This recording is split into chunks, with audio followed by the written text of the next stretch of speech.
Siphinde sinibingelele babukele emakhaya izindaba zeNews 28 ezidlala 28 hours a day every day nizifundelwa yimina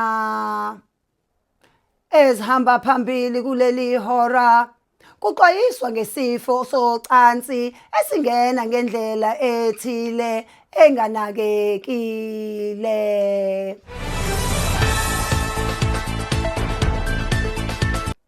Kuvela ucwaningo oluthile oluveza ukuthi kukhona uhlobo oluthile lwebacteria ethile ebizwa ngeShigella olusabalala ngendlela yocansi. Kubikwa ukuthi leli bacteria lingadala isifo sohudo esibi.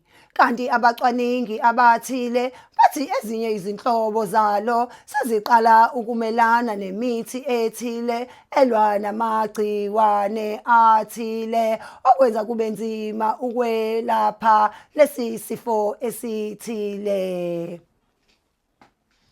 Kuthiwa lolu hlobo lebacteria ijwayele ukungena abantu abavumela ophathini babo abathile babathinte izitho zabo zangasese noma baye nabo ocansini bengaziwashanga izandla emva kokuthi kade beyozikhulula endlini encane. Ochwepheshe abathile sebeveze ukuthi ukugeza izandla kubalulekile ngaphambi kokuthi uyozijabulisa ngokocansi.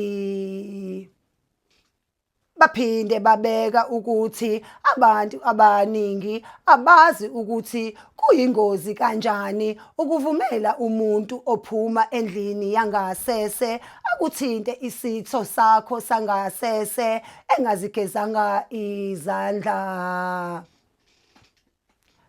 Kanti bahlukene phakathi ababukele emakhaya ngalolu daba. Abanye bathi kumele kuqwashiswe kabanzi ngalesi sifo ukuze singaqhubeki nokusabalala. Kanti abanye bathi uhulumeni kumele akhiphe ama-gloves azogqokwa abantu ezandleni ngaphambi kokuthi bathinte ophathina babo ngasese.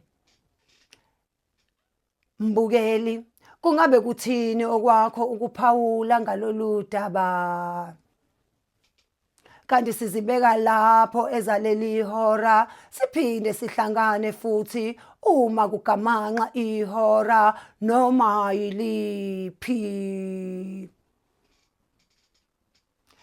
Lezi bekuyizindaba zeNews 28 ezidlala 28 hours a day every day kanti benizifundelwa yimina.